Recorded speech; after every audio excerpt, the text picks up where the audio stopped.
ورسوله أعوذ بالله من الشيطان الرجيم بسم الله الرحمن الرحيم قل يا عبادي الذين أسرفوا على أنفسهم لا تقنطوا من رحمة الله إن الله يغفر الذنوب جميعا إنه هو الغفور الرحيم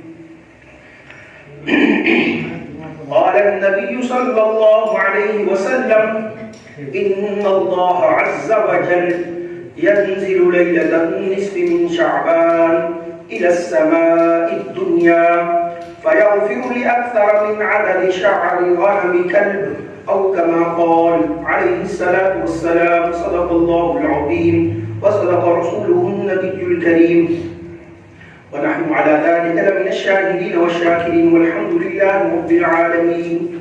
عقيدة محمد صلى الله عليه وسلم.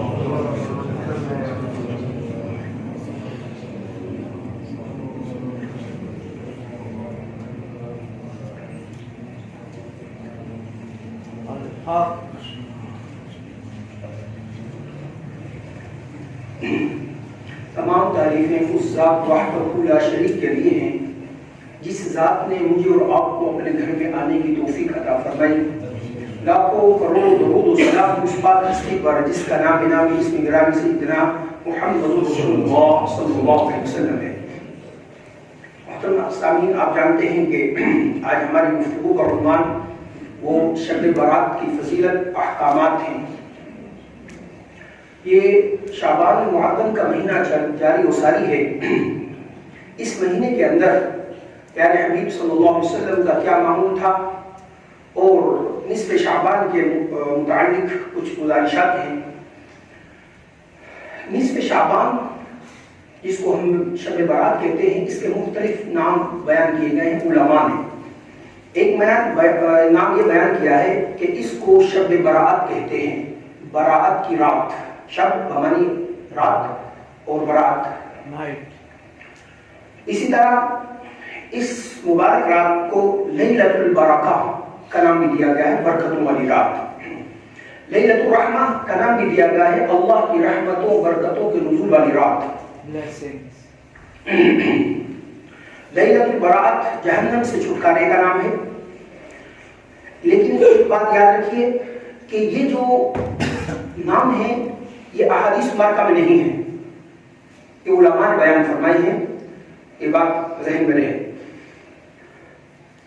اس شب کے متعلق لیلۃ جو نصف شعبان ہے اس کے متعلق کیا احکامات ہیں. پہلے تو پورے مہینے کے متعلق سنیے. سرکار دو عالم صلی اللہ علیہ وسلم پورے مہینے اس شعبان کے مہینے کے اندر اللہ کے نبی صلی اللہ علیہ وسلم کثرت سے روزہ رکھا کرتے تھے. ام المؤمنین ہم عائشہ صدیقہ رضی اللہ تعالی عنہ بیان فرماتی ہیں کہ اس طرح روزہ رکھا کرتے تھے کہ ہمیں یہ معلوم ہوتا تھا کہ شاید اللہ کے نبی صلی اللہ علیہ وسلم کبھی افطار نہیں فرمائیں گے. یعنی مسلسل روزہ رکھا کرتے تھے اور کبھی افطار کرتے تھے یعنی چھوڑ دیتے تھے. اس طرح معلوم ہوتا تھا کہ کبھی روزہ بھی نہیں رکھیں گے. یہ پیارے حبیب صلی اللہ علیہ وسلم کا معمول تھا. اور صحابہ اکرام نے سرکار دو عالم صلی اللہ علیہ وسلم سے پوچھا، یا رسول اللہ صلی اللہ علیہ وسلم آپ بہت زیادہ کثرت کے ساتھ اس مہینے کے اندر روزہ رکھتے ہیں، کیا وجہ ہے؟ تو پیارے حبیب صلی اللہ علیہ وسلم نے ارشاد فرمایا کہ اس مہینے کے اندر انسان کے اعمال اللہ رب العزت کے سامنے پیش کیے جاتے ہیں. میں چاہتا ہوں کہ اس حالت میں میرے اعمال پیش ہوں، میں روزے سے ہوں. اسی طرح دیگر احادیث مبارکہ کے اندر بھی آیا ہے پیارے حبیب صلی اللہ علیہ وسلم روز پیر اور جمعرات کا بھی روزہ رکھا کرتے تھے. تو جمعرات کے متعلق اللہ کے نبی صلی اللہ علیہ وسلم نے ارشاد فرمایا کہ اس دن اعمال پیش ہوتے ہیں اللہ رب العزت کی بارگاہ میں. ایک روایت کے اندر یہ ہے کہ پیارے حبیب صلی اللہ علیہ وسلم روز پیر والے دن کا روزہ اس لیے رکھتے تھے کہ اللہ کے نبی صلی اللہ علیہ وسلم نے ارشاد فرمایا اس دن کی ولادت ہوئی ہے. تو خیر اس مکمل مہینے کے اندر یہ ہے کہ سرکار دو عالم صلی اللہ علیہ وسلم روزہ رکھا کرتے تھے. امت کو تعلیم یہ ہے کہ وہ نصف شعبان سے پہلے روزے رکھے، اس کے بعد وضو کو ترک کر دے. کیوں؟ اس لیے کہ آگے آنے والا جو مہینہ ہے وہ رمضان مبارک کا مہینہ ہے. اس کے لیے انسان کے پاس قوت طاقت اسباب کے درجے میں ہونی چاہیے، ہمت ہونی چاہیے. اگر آپ پہلے یہ روزہ رکھ کر اپنے آپ کو کمزور کر لیں گے تو ممکن ہے وہ جو فرائض ہیں اللہ کی رحمت و برکتوں کا مہینہ ہے، شاید اس میں اس طرح عبادت نہ کر سکیں، اس لیے منع کیا گیا ہے کہ نصف شعبان کے بعد آپ کیا کریں، روزوں کو مؤخر کر دیں۔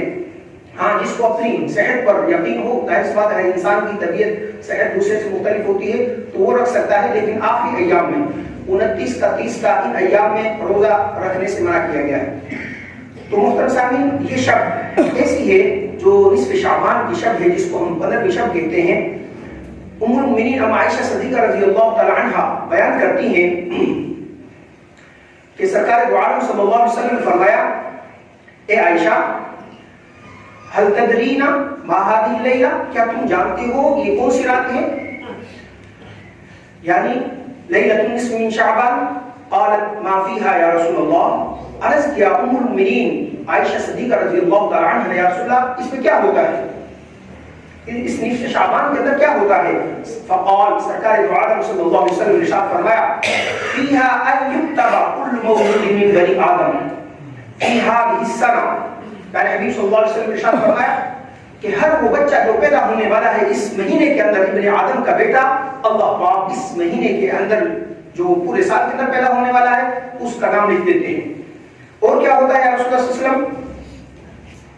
اما عائشہ صدیقہ رضی اللہ تعالی عنہ نے پوچھا اور کیا ہوتا ہے؟ اللہ کے نبی صلی اللہ علیہ وسلم نے ارشاد فرمایا، وَفِيهَا أَن يُكْتَبَ كُلُّ هَالِكٍ مِّن بَنِي آدم، اس رات کے اندر جو بھی ابن آدم اس دنیا سے رخصت ہونے والا ہے، فوت ہونے والا ہے، پردہ کرنے والا ہے، اللہ پاک اس کے نام کو درج فرما دیتے ہیں۔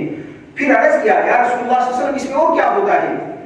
اللہ کے نبی صلی اللہ علیہ وسلم نے ارشاد فرمایا، فِي هَذِهِ السَّنَةِ وَفِيهَا تُرْفَعُ أَعْمَالُهُمْ، اس رات کے اندر اللہ رب العزت کے پاس تمام کے تمام ابن آدم کے اعمال اٹھائے جاتے ہیں۔ علماء محدثین نے بیان فرمایا ہے کہ کرامن کاتبین جو دائیں بائیں ہیں، یہ ہمارے اعمال کو درج کر رہے ہیں۔ اللہ رب العزت سمجھانے کے لیے بیان فرمایا کہ جو رجسٹر ہیں ان کو اللہ پاک اپنے پاس رکھوا لیتے ہیں، ان کو نئے دے دیتے ہیں۔ تو خیر، اعمال اللہ رب العزت کی بارگاہ میں پیش کیے جاتے ہیں۔ وَفِيهَا تُنزَلُ أَرْزَاقُهُمْ، ام المؤمنین ام عائشہ صدیقہ رضی اللہ تعالی عنہ نے پھر عرض کیا، یا رسول اللہ صلی اللہ علیہ وسلم اور کیا ہوتا ہے اس رات میں؟ اللہ کے نبی صلی اللہ علیہ وسلم نے ارشاد فرمایا کہ اس رات میں لوگوں کے لیے رزق نازل کیا جاتا ہے، روزی نازل کی جاتی ہے۔ محترم سامعین، یہ ایسی مقدس رات ہے۔ اسی طرح ام المؤمنین ام عائشہ صدیقہ رضی اللہ تعالی عنہ بیان کرتی ہیں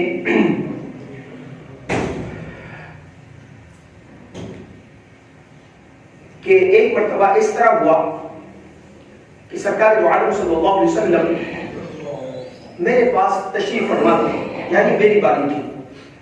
اللہ کے نبی صلی اللہ علیہ وسلم اپنی تمام ازواج مطہرات کے پاس رات گزارا کرتے تھے۔ جو رات ام المؤمنین ام عائشہ صدیقہ رضی اللہ تعالی عنہ کی تھی نا، اس رات کی بات ام المؤمنین بیان فرماتی ہیں کہ میں نے سرکار دو عالم صلی اللہ علیہ وسلم کو اپنے پاس سے مفقود پایا، یعنی میں نے دیکھا کہ میرے ساتھ سرکار دو عالم صلی اللہ علیہ وسلم نہیں ہے۔ فخرجت، میں نکلی پیارے حبیب صلی اللہ علیہ وسلم کی تلاش میں۔ فإذا هو بالبقيع، سرکار دو عالم صلی اللہ علیہ وسلم جنت البقیع کے اندر تھے۔ فقال أكنت تخافين أن يحيف الله عليك ورسوله، اللہ کے نبی صلی اللہ علیہ وسلم نے ام المؤمنین ام عائشہ صدیقہ رضی اللہ تعالی عنہ سے فرمایا، اے عائشہ، تم خوف کھاتی ہو اس بات پر کہ اللہ اور اس کے رسول تمہارے اوپر زیادتی کریں گے؟ بمانی کیا کہ تمہاری باری ہے کسی اور عورت کے پاس چلے جائیں گے؟ ہرگز ایسا نہیں ہو سکتا۔ قلت یا رسول اللہ انی ظننت انک اتیت بعض نسائک فقال ان اللہ عز وجل، اللہ کے نبی صلی اللہ علیہ وسلم نے ارشاد فرمایا کہ ان اللہ عز وجل ينزل نصف لیلۃ النصف من شعبان الى السماء الدنیا، اللہ کے نبی صلی اللہ علیہ وسلم نے ارشاد فرمایا کہ یہ ایسی مبارک رات ہے کہ اس رات کے اندر اللہ رب العزت آسمان دنیا پر نزول فرماتے ہیں۔ اب کس طرح فرماتے ہیں اس کی کھوج میں نہیں جانا۔ ہم اپنے احوال پر اللہ رب العزت کو قیاس نہیں کر سکتے کسی بھی طریقے سے، یہاں پر کیا کہتے ہیں؟ کما یلیق بشانہ، جس طرح اللہ رب العزت کی شان ہے اپنی شان کے مطابق اللہ رب العزت جو ہے نا نزول فرماتے ہیں آسمان دنیا پر. پھر کیا ہوتا ہے؟ ام المؤمنین ام عائشہ صدیقہ رضی اللہ تعالی عنہ بیان کرتی ہیں کہ نبی صلی اللہ علیہ وسلم نے ارشاد فرمایا فَيَغْفِرُ لِأَكْثَرَ مِنْ عَدَدِ شَعْرِ غَنَمِ كَلْبٍ. اللہ رب العزت قبیلہ بنو کلب، یہ مدینہ المنورہ کے اندر ایک قبیلہ تھا جو مشہور تھا کثرت کے ساتھ بکریاں رکھنے والا. بعض قبیلے مشہور ہو جاتے ہیں جو مختلف کام کرتے ہیں، تو یہ جو قبیلہ تھا قبیلہ بنو کلب، اس کے اندر یہ بات مشہور تھی، یہ بہت زیادہ بکریاں رکھا کرتے تھے، ریوڑ تھے ان کے بکریوں کے. تو پیارے حبیب صلی اللہ علیہ وسلم نے کیا ارشاد فرمایا کہ اللہ رب العزت اس رات کے اندر قبیلہ بنو کلب کی جتنی بکریاں ہیں ان کے برابر مغفرت نہیں فرماتے. یہ نہیں فرمایا کہ جتنی ان کی بکریاں ہیں ان کے برابر لوگوں کی بخشش فرماتے نہیں، فرمایا قبیلہ بنو کلب کی جو بکریاں ہیں ان بکریوں پر جتنے بال ہیں اللہ پاک اتنے لوگوں کی مغفرت فرماتے ہیں. اب آگے آ رہا ہے، دیکھیں پچھلے جمعے میں ہم نے بیان کیا، پھر بیان کر رہا ہوں، انشاءاللہ بیان کرتا رہوں گا. لیکن آپ حضرات کے ذہن میں ہونا چاہیے یہ جو فضائل کی احادیث مبارکہ ہم بیان کرتے ہیں یا سنتے ہیں، ان سے حقوق اللہ اور حقوق العباد جو واجبات ہیں وہ معاف نہیں ہوتے. یہ نہیں ہو سکتا کہ ہم جو ہے نا نصف شعبان میں تو عبادت کریں اور ہم کہیں کہ ہمارا کبیرہ گناہ بھی معاف ہو جائے.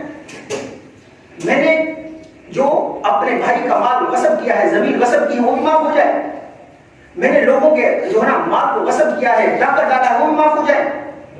میں نے جو ہے نا اپنی بہنوں کی وراثت کو ہڑپ کر دیا ہوں، اپنے پیٹ میں جہنم کی آگ کو ڈال دیا، وہ بھی معاف ہو جائے. اپنے والدین کو سر عام سر بازار میں ان کو تنگ کرتا رہا، ذلیل رسوا کرتا رہا، میں نافرمانی کرتا رہا، وہ بھی معاف ہو جائے. میں لوگوں کو گاجر مولی کی طرح کوئی حیثیت نہیں اس طرح قتل کرتا رہا، وہ بھی معاف ہو جائے. میں بدکاری بھی کرتا رہا، وہ بھی معاف ہو جائے. نہیں، آگے آ رہا ہے ان روایات سے صغیرہ گناہ معاف ہوتے ہیں. لیکن میرے عزیز یہ بات ذہن میں رکھیے کہ صغیرہ گناہوں کا معاف ہو جانا بھی بہت بڑی بات ہے، چھوٹی بات نہیں. انسان اس وقت اس طرف آتا ہے تو کبیرہ گناہوں سے بھی بچنے کی کوشش کرتا ہے.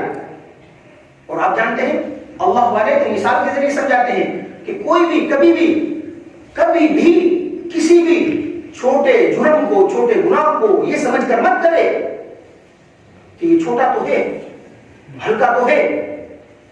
اس کو سمجھ کر کبھی بھی انسان جرأت نہ کرے، وہ پھر بہت بڑا ہو جاتا ہے. اور کبھی بھی کسی بھی چھوٹی نیکی کو ہلکی سمجھ کر مت چھوڑے. چھوٹی سی نیکی کیا ہو، کبھی بھی یہ کام نہیں کرنا. تو ام المؤمنین نے کیا فرمایا کہ اللہ کے نبی صلی اللہ علیہ وسلم نے ارشاد فرمایا کہ اس رات میں اللہ رب العزت قبیلہ بنو کلب کی جتنی بکریاں ہیں ان پر جتنے بال ہیں. اب کون شخص ہے جو ایک بکری کا بال گن سکتا ہے؟ جدید زمانے کے اندر یہ ممکن نہیں. تمام آلاف ذرائع کے ذریعے سے بہت مشکل کام ہے. ان کے برابر اللہ رب العزت جو ہے نا انسانوں کی بخشش فرما دیتے ہیں.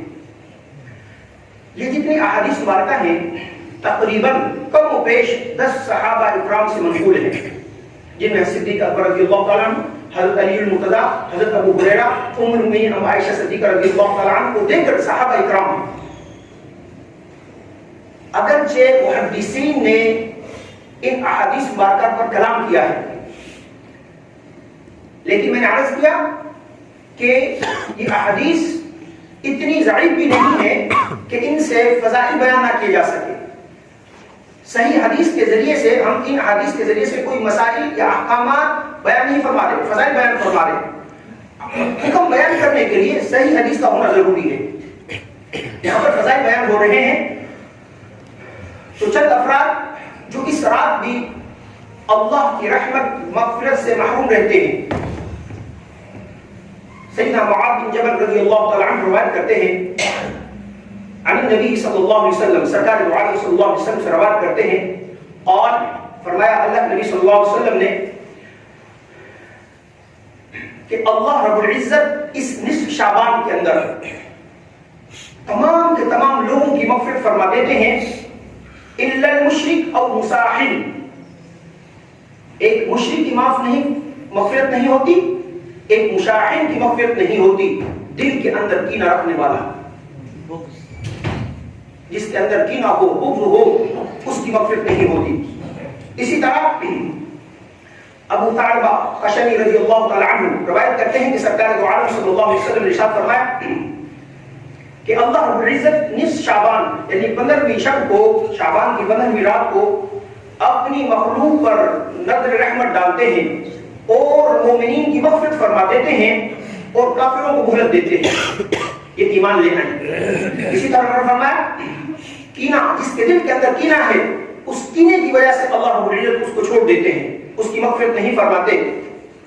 اسی طرح عبداللہ بن عمر بن عاص رضی اللہ تعالیٰ عنہ بیان کرتے ہیں کہ سرکار دو عالم صلی اللہ علیہ وسلم نے ارشاد فرمایا کہ نصف شعبان اللہ رب العزت اپنی مخلوق کی طرف رحمت نظر فرماتے ہیں، نظر رحمت فرماتے ہیں، اپنے بندوں کی مغفرت فرما دیتے ہیں سوائے دو شخص ہوں گے۔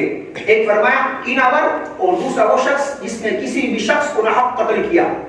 ہم یہ بات قبل ترجمے کے اندر پڑھ کر آئے ہیں کہ کسی بھی انسان کو 3 وجوہ سے قتل کیا جا سکتا ہے۔ ایک یہ کہ وہ شخص قاتل ہو، تو جس وقت شرعی عدالت قائم ہوتی ہے تو حکم ہوتا ہے کہ اس شخص کو قاتل کے بدلے قتل کر دیا جائے گا۔ دوسرا وہ شخص کیا ہو، شادی شدہ ہو اور وہ زنا کرے، اس کی وجہ سے جو گواہان ہیں ان کے پیش نظر اس کو سزا دی جاتی ہے کہ اس شخص کو سنسار کیا جائے۔ تیسرا وہ شخص جو پہلے مسلمان تھا بعد میں کیا ہو گیا، اسلام سے گر گیا، ایسے شخص کو مہلت دی جائے گی۔ علماء اکرام مفتیان عظام اس کے اشکالات کے جواب دیں گے، اگر وہ پھر بھی مطمئن نہ ہوا تو اس کے بعد اس کو قتل کر دیا جائے گا۔ فرمایا ان 3 کے علاوہ جو شخص ناحق کسی کو شخص کو قتل کرتا ہے تو اس رحمت مغفرت والی رات ایسا شخص بھی رحمت سے اور اللہ رب العزت کی مغفرت سے محروم رہے گا۔ اسی طرح ایک لمبی حدیث ہے جس کے اندر سرکار دو عالم صلی اللہ علیہ وسلم نے فرمایا، روایت ہوتی ہے کہ اللہ کے نبی صلی اللہ علیہ وسلم جو ہے قبرستان کے اور مومنین کے لیے، ایمان والوں کے لیے مغفرت کی دعا فرمائی۔ اس کے بعد اللہ رب العزت نے پیارے حبیب صلی اللہ علیہ وسلم نے ارشاد فرمایا کہ اس دن اللہ رب العزت مشرک، کینہ ور اور رشتے داروں کو توڑنے والا شخص، اور اسی طرح اپنی ایذا کو ٹخنوں سے نیچے رکھنے والا شخص اور ماں باپ کا نافرمان، شراب کا عادی، اللہ رب العزت ان کی طرف نظر رحمت نہیں فرمائیں گے۔ عثمان بن ابی العاص رضی اللہ تعالی عنہ بیان کرتے ہیں کہ نصف شعبان کے اندر اللہ رب العزت کی طرف سے ایک منادی ندا لگاتا ہے۔ وہ کیا ندا لگاتا ہے؟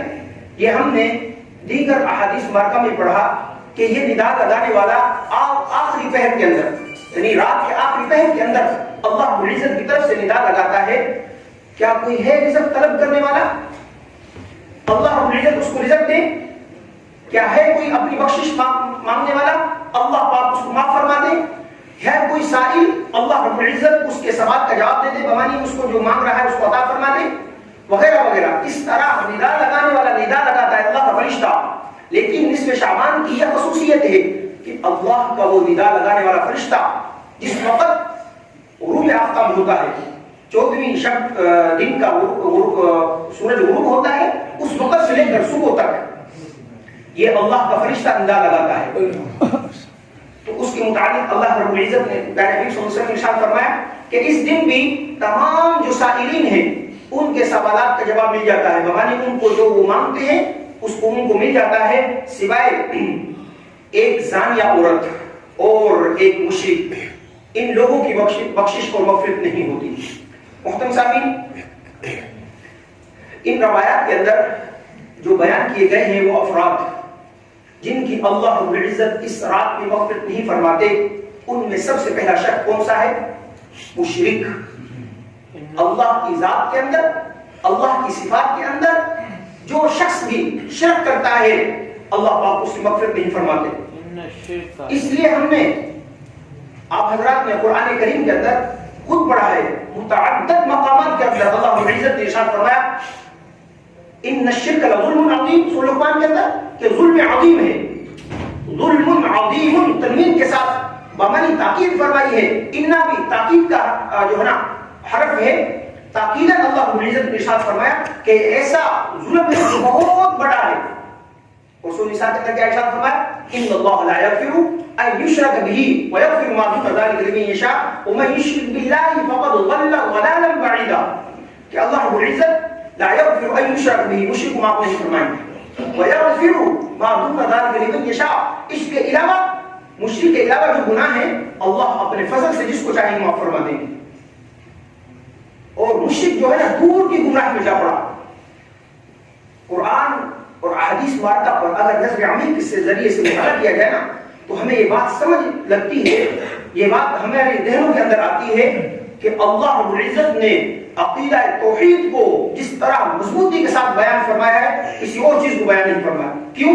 اس لیے کہ مکمل کامل نجات اس عقیدے کے اوپر ہے۔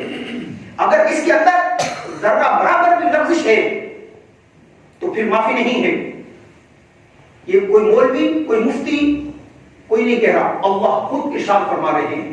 اس لیے کبھی بھی اللہ کی ذات کے اندر یہ صفات کے اندر کبھی بھی کسی کو شریک نہ ٹھہرائے۔ ذات کے اندر اللہ کے علاوہ بھی کوئی اور شخص ہے، یا اللہ کے لیے اولاد ثابت کر دینا، اللہ کی بیوی ثابت کر دینا وغیرہ وغیرہ، نعوذ باللہ۔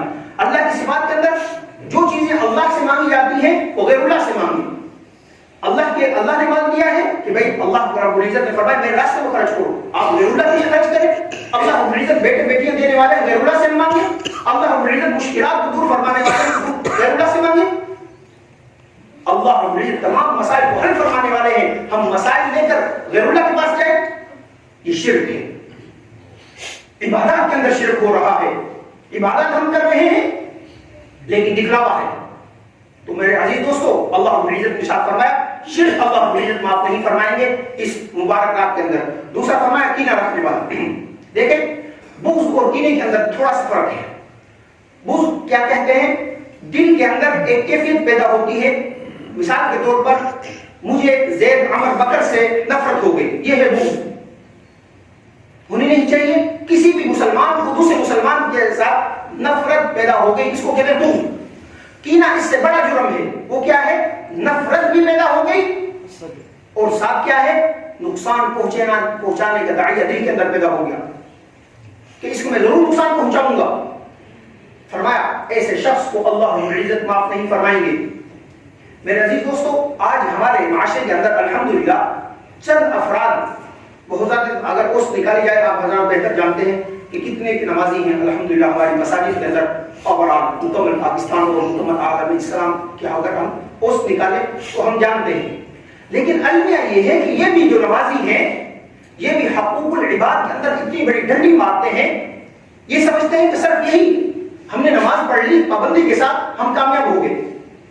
آج جن 8 افراد کا ذکر ہے ان روایات کے اندر کہ اللہ پاک ان کی مغفرت نہیں فرمائیں گے، ان میں صرف ایک شخص ہے جو حقوق اللہ کے اندر غفلت برت رہا ہے، باقی سب کے سب جو 7 افراد ہیں وہ حقوق العباد کے اندر ڈنڈی مار رہے ہیں۔ اس وجہ سے اللہ رب العزت نے بیان فرمایا ان کی مغفرت نہیں ہوگی۔ بڑا حساس مسئلہ ہے، یہ بڑا حساس مسئلہ ہے۔ ہمیں تعلیم دی جاتی ہے اور تعلیم ہے بھی یہی کہ ہم عبادات کریں، یہ بھی عبادات میں شامل ہے کہ ہم حقوق العباد ادا کریں۔ اگر حقوق العباد ادا نہیں کر رہے، تمام جو ہے نا حقوق اللہ ادا کر رہے ہیں تو پھر بھی پکڑ ہوگی۔ تو یہاں پر کیا فرمایا؟ یہ کینہ رکھنے والا شخص اللہ پاک اس رات میں مغفرت نہیں فرمائیں گے۔ تیسرے نمبر پر فرمایا کسی بھی شخص کو ناحق قتل کرنے والا، ہم نے پہلے بیان کر دیا، اللہ پاک کیا ارشاد فرمایا وَمَن يَقْتُلْ مُؤْمِنًا مُتَعَمِّدًا فَجَزَاؤُهُ جَهَنَّمُ۔ ناحق جس کو قتل کیا جائے قاتل کیا ہوگا؟ اس کا بدلہ کیا ہے؟ جہنم میں۔ سرکار دو عالم صلی اللہ علیہ وسلم نے ارشاد فرمایا کل قیامت کے دن جو مقتول ہے وہ اپنے ہاتھ میں اپنے سر کو لے کر دائیں یا بائیں ہاتھ میں لے کر آئے گا اور قاتل کو پکڑ کر لائے گا اللہ رب العزت کی بارگاہ میں، اور مقتول کے رگوں سے خون جاری ہوگا۔ اللہ کی بارگاہ میں عرض کر کے باری تعالیٰ پوچھئے کس جرم کی پاداش میں اس نے مجھے قتل کیا؟ آج انسان کی، مسلمانوں کی حیثیت ایک خدا کی قسم گاجر کی طرح بھی نہیں رہ گئی، ایک مولی کی طرح بھی نہیں رہ گئی۔ چند پیسوں کی خاطر 10-20 ہزار روپے کی خاطر چھوٹ کر دیا جاتا ہے، کوئی پوچھنے والا نہیں۔ ایک روایت کے اندر ہے اللہ رب العزت کل قیامت کے دن سب سے پہلے فیصلہ جو فرمائیں گے وہ فرمایا اس قتل کا فیصلہ فرمائیں گے کل قیامت کے دن۔ ہم نے ماقبل کے جمعوں کے اندر یہ بات پڑھی ہے کہ اللہ رب العزت کو سب سے ناپسندیدہ جو عمل ہے وہ قتل و قتال ہے. فرمایا اگر کوئی شخص اس نے قتل نہیں کیا لیکن قاتل کو مشورہ دیا، فرمایا یہ بھی برابر کا جرم ہے، مجرم ہے. اس لیے تو روایت کے اندر آیا ہے کہ اگر پورے بستی والے بھی ایک شخص کے قتل پر جمع ہو جائے، ایک شخص کے، پورے علاقے والے، پورے ملک والے، تو اللہ رب العزت سب کو پکڑ کے جہنم میں ڈال دیں گے، اللہ کو کوئی پرواہ نہیں. اتنا بڑا جرم ہے. آپ حضرات دیکھ لیں کیا صورتحال ہے. الامان والحفیظ، بس یہ حدود اللہ اور قصاص اور تعزیرات لاگو نہ ہونے کی سب سے بنیادی وجہ ہے. میں ساتھیوں کو عرض کرتا ہوں، ایک جرم ہوا جو ہے نا صدر ضیاء رحمۃ اللہ علیہ کے زمانے میں، آپ حضرت بہتر جانتے ہیں. تو حضرت نے یعنی ضیاء صاحب نے کیا فرمایا، ان کو نشان عبرت بنایا لاہور کی سرزمین پر، اس شخص کو نشان عبرت بنا دیا. تو پھر کسی کی مجال نہیں ہوئی کہ کوئی بھی جرم کرے، وہ صرف تھوڑا سا قدم بڑھانے کی ضرورت ہے نا. اس لیے اللہ پاک نے کیا ارشاد فرمایا، وَلَكُمْ فِي الْقِصَاصِ حیات، زندگی فرمائی ہے یہ لوگوں، قصاص کے اندر تمہارے لیے زندگی ہے. یا اولی الالباب، اے عقل والوں. بیوقوفوں کو خطاب نہیں اللہ پاک فرما رہے، عقل والوں کو جن کے اندر عقل ہے ان کو خطاب فرما رہے ہیں، اے عقل والوں قصاص کے اندر کیا ہے، زندگی ہے. بھائی جس کو پتا ہے نا میں نے چند ٹکوں کی خاطر کسی کی جان لے لینی ہے، وہ 100 مرتبہ سوچے گا کہ مجھے بھی دنیا پہ میڈیا دیکھے گا مجھے بھی قتل کیا جائے گا. اس کی جرت کیسے ہوئی کہ گھر کے اندر سے پسٹل نکالے اور لوگوں کو جو ہے نا اندرا کا پھرتے ہوئے لوگوں کو قتل کرتے سرعام سر بازار شارعام پر. خیر یہ ہماری افسوس ہے جن مقاصد کے لیے اس ملک کا حصول ہوا. کیا نعرہ لگتا تھا اس وقت کہ اس لیے حاصل کیا جا رہا ہے کہ یہاں پر قرآن و سنت کا نفاذ ہوگا. اس لیے اپنی جانوں کی نذرانے پیش ہماری ماؤں نے بھی کیے، ہماری بہنوں نے بھی کیے، ہمارے بوڑھوں نے بھی کیے. جوان تو بہت آگے صف اول کے ہوتے ہیں ہر بحث پر. تو اللہ سے دعا کر سکتے ہیں، میرا اور آپ کا جتنا دائرہ کار ہے کوشش کر سکتے ہیں، اور دائرہ کار سے علاوہ لا یکلف اللہ نفسا الا وسعها، اس سے زیادہ ہم سے پوچھا نہیں جائے گا. لیکن اگر جتنا دائرہ کار ہے اتنا بھی ہم نے کوشش نہ کی تو ہم مجرم ہیں. تو تیسرے نمبر پر ناحق قتل کرنے والا، چوتھے نمبر پر بدکار عورت، زانیہ عورت. مرد بھی اس میں شامل ہے لیکن عورت کی تخصیص فرمائی روایت کے اندر. کیوں؟ اس لیے کہ عورت کو جتنا تحفظ اسلام شریعت نے دیا ہے اتنا کسی اور مذہب نے نہیں دیا. بڑے افسوس سے کہنا پڑتا ہے. دیکھیے عورت کا محافظ کون ہے؟ سب سے پہلے عورت پیدا ہوتی ہے، اس کا باپ کو مقرر کیا شریعت نے کہ اس کی مکمل دیکھ بھال، پرورش، کھانا پینا، تعلیم اس کے باپ کے ذمہ ہے. بڑی ہوتی ہے اس کے نکاح ہو جاتا ہے، فرمایا اس کے شوہر کے اوپر اس کی ذمہ داری ہے، یہ گھر سے باہر نہ نکلے. اس کے بعد بچے ہو جاتے ہیں، فرمایا اس کے بچے اس کے محافظ ہیں، اس کا بھائی اس کا محافظ ہے گھر کے اندر رہتے ہوئے. 4 محافظ ہیں عورت کے. اس کے باوجود بھی اگر وہ جرم کرے گی، فرمایا اللہ رب العزت اس مغفرت والی رات میں اس کی طرف نظر رحمت نہیں فرمائیں گے. 5ویں نمبر پر فرمایا قطع رحمی کرنے والا، جو اپنے رشتہ دار سے تعلقات توڑ دے. آج کیا ہمارے معاشرے میں چل رہا ہے، ہم رشتہ داروں سے کوشش ہوتی ہے تعلق توڑ دیں. یہ نہ ہو کل ہم سے پیسے مانگ لیں، یہ نہ ہو ہم سے رشتہ مانگ لیں، رشتے پہ انکار کیا بس تعلقات ختم ہو گئے. فرمایا کسی مومن کے لیے جائز نہیں کہ کسی بھی اپنے مسلمان بھائی سے 3 دن سے زیادہ تعلق رکھے، کلام سلام نہ کرے. ہمارے معاشرے کے اندر یہ عام سی بات بن گئی ہے. اور اللہ کے نبی صلی اللہ علیہ وسلم ارشاد فرماتے ہیں، عائشہ صدیقہ رضی اللہ تعالیٰ عنہ کیا فرماتی ہے، پیارے حبیب صلی اللہ علیہ وسلم نے ارشاد فرمایا، میں نے جتنی تیز عمل دیکھا ہے کہ جو شخص صلہ رحمی کرتا ہے اللہ پاک دنیا کے اندر نقد اس کا فائدہ اس کو پہنچاتے ہیں، بدلہ دیتے ہیں. اور جو شخص قطع تعلق کرتا ہے اللہ پاک دنیا کے اندر نقد اس کو سزا دیتے ہیں. اتنے تیز عمل کوئی اور نہیں دیکھا میں نے کہ دنیا کے ہی اندر اللہ پاک اس کو سزا اور جزا دے دے. سب سے بنیادی چیز کیا ہے؟ قطع تعلق کرنا یا صلہ رحمی کرنا، ارحام کو اور رشتہ داروں کو جوڑنا، رشتوں کو جوڑنا. یہ پیارے حبیب صلی اللہ علیہ وسلم کا فرمان ہے. اسی طرح فرمایا تہبند پاجامہ. میرے عزیز دوستو، روایت کے اندر آتا ہے کہ اللہ کے نبی صلی اللہ علیہ وسلم نے ارشاد فرمایا، جو شخص تکبر کی وجہ سے اپنے ٹخنے چھپاتا ہے اللہ پاک اس کی بھی اس رات مغفرت نہیں فرماتے. یہ حکم ہے مجھے اور آپ کو. کیا حکم ہے؟ کہ مرد اپنے ٹخنوں کو ننگا رکھے. عورت کو کیا حکم ہے؟ ڈھانپ کر رکھے. لیکن معاشرہ بالکل برعکس چل رہا ہے. عورت کو چھپانے کا ہے، 19 پنڈلی تک اس کا پاجامہ پہنچ چکا ہے. اور مرد کو کیا ہے؟ ننگا کرنے کا ہے. مرد کی شلوار اور تہمت اسی طرح جو بھی آپ لگا لیں وہ زمین کے اندر گھسٹتے گھسٹتے وہ ختم ہو چکی ہے لیکن اوپر نہیں آ رہا. تو کس طرح اللہ رب العزت کی رحمت میرے اور آپ کی طرف متوجہ ہوگی جب میں اور آپ سر عام سر بازار اللہ کے حکم کو پامال کر رہے ہیں. ایک روایت کے اندر اللہ کے نبی صلی اللہ علیہ وسلم عمر رضی اللہ تعالیٰ عنہ روایت راوی ہیں، فرماتے ہیں کہ پیارے حبیب صلی اللہ علیہ وسلم نے ارشاد فرمایا ایک شخص تکبر کی وجہ سے نا اپنے کپڑوں کو گھسیٹ کر چل رہا تھا. اللہ رب العزت نے اس کو زمین کے اندر دھنسا دیا اور قیامت تک وہ زمین کے اندر دھنستا چلا جائے گا. اب بھائی تکبر دل کا معاملہ ہے.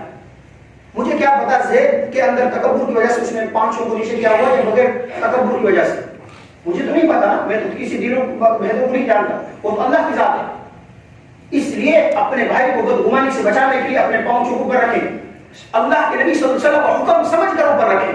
کوشش کریں گے نہیں انشاءاللہ. نماز کے لیے نہیں، ہر وقت کے لیے حکم ہے. فرمایا اس کے علاوہ والدین کا فرمان، اس کی بھی اسراف مغفرت نہیں ہوتی. اور شراب خور جو شراب کا عادی ہو اللہ پاک اس کی بھی مغفرت نہیں فرماتے. یہ کل 8 افراد ہیں، اللہ پاک ایسے لوگوں کی مغفرت نہیں فرماتے. محترم سامعین، اس کے ساتھ ساتھ اس رات میں جتنا ہو سکے آسانی کے ساتھ اپنے پر مشقت نہیں ڈالنی. بعض ساتھی کیا کرتے ہیں پوری رات تو جاگتے رہتے ہیں، خواہ نسوار کھا کر، خواہ چائے پی کر، خواہ کسی کو تنگ کر کر، چھری پٹاخے اور جو ہے نا سپیکر فون کر لوگوں کو، خود بھی جاگتے ہیں لوگوں کو جگانے کی کوشش کرتے ہیں. اس کی اجازت نہیں شریعت کے اندر. مکمل رات جاگنا ضروری نہیں، فجر کی نماز جماعت کے ساتھ پڑھنا ضروری ہے. میں پھر عرض کر رہا ہوں یہ مکمل رات جاگنا ضروری نہیں لیکن فجر کی نماز ادا کرنا فرض ہے. ان گناہگار آنکھوں کو مشاہدہ آپ حضرات کا بھی ہوگا. ساتھی پوری رات جاگتے ہیں، جس وقت صبح کو نماز کا ٹائم ہوتا ہے سو جاتے ہیں، پھر آپ ان کو اٹھائیں گے نا، ان کو پر پانی بھی ڈالے نہیں اٹھیں گے. میرے عزیز، اگر آپ نے نماز عشاء جماعت کے ساتھ پڑھ لی نا، فجر جماعت کے ساتھ پڑھ لی، آپ سو گئے سنت کے مطابق، خرافات گناہوں سمجھ کر انشاءاللہ پوری رات کا ثواب ملے گا احادیث میں آ کر کے اس سے. اگر خود بھی جاتے دوسروں کو جگانے کی کوشش کی، خواہ دوسروں کو تکلیف ہو، یہ حرام ہے، یہ حرام ہے. اسی طرح صبح کا روزہ جو ہے نا 15 شعبان کا یہ نفلی روزہ ہے، لہذا کوئی نہ رکھے تو نکیر نہیں کرنی، نفلی ہے، مستحب رکھ لیں تو ثواب، نہ رکھے تو کوئی گناہ نہیں. لیکن جو 13 14 15 یہ تاریخیں ہیں ان کا روزہ رکھنا وہ کیا ہے؟ سنت عمل ہے، جن کو ایام بیت کہتے ہیں. اللہ کے نبی صلی اللہ علیہ وسلم کا معمول تھا. لہذا آپ 13 بھی رکھیں، 14 بھی رکھیں، 15 اس میں آ جائے خود بخود. اور اس طرح اس رات میں ایک مرتبہ 23 سالہ دور نبوت میں ایک مرتبہ اللہ کے نبی صلی اللہ علیہ وسلم قبرستان گئے. ہمیں بھی جانا چاہیے، اس کے علاوہ بھی جانا چاہیے، تاکہ ہم دیکھیں یہ وہ شخص تھا، یہ وہ صاحب ہے جس کی ممکن ہے ہمیں وہ شخص مل جائے جس کی پوری دنیا پر حکومت تھی. ایسے شخص بھی آپ کو ملیں گے قبرستان کے اندر جو کہتے تھے کہ اگر ہم اس راستے سے ہٹ گئے نا، ذرا ہم اللہ کی طرف آگے، رسول اللہ صلی اللہ علیہ وسلم کی طرف آگے، تو یہ نظام زندگی یہاں پہ تھم جائے گا. یہ گمان ہے انسانوں کا، بہت سارے آپ ملیں گے، ہمیں تو ملتے ہیں کہ یہ نظام کائنات میرے سر پر جو ہے چل رہا ہے، اگر میں ذرا سے ہٹ گیا تو نظام کائنات تھم جائے گا. یہ صرف میرا اور آپ کا وہم ہے جو شیطان نے میرے اور آپ کے دل کے اندر ڈال رکھا ہے. نہ رکا ہے یہ زمانہ، نہ رکے گا، چل رہا ہے، چلتا رہے گا اللہ کے حکم سے. تو لہذا ان کو دیکھ کر عبرت حاصل کریں. یہ بھی بڑے ٹھاٹ باٹ والے تھے، یہ بھی مکہ لہراتے تھے، ہم سے زیادہ کون ہے طاقتور. اب آئے ہم آج بتائے گا اللہ پاک کون ہے طاقتور. میرے عزیز دوستو، اس لیے تکبر، غرور اور طاقت کے نشے میں باہر نکلنے کی حدود سے اندر اجازت نہیں ہے. تو یہ احکامات ہیں اس رات کے، انشاءاللہ کوشش کریں گے نہیں. اللہ رب العزت سے دعا ہے کہ اللہ پاک جو کچھ کہا گیا اس پر عمل کرنے کی توفیق عطا فرمائے اور اس شعبان کے مہینے کی صحیح معنوں میں قدر کرنے کی توفیق عطا فرمائے. آمین. وما علینا الا البلاغ.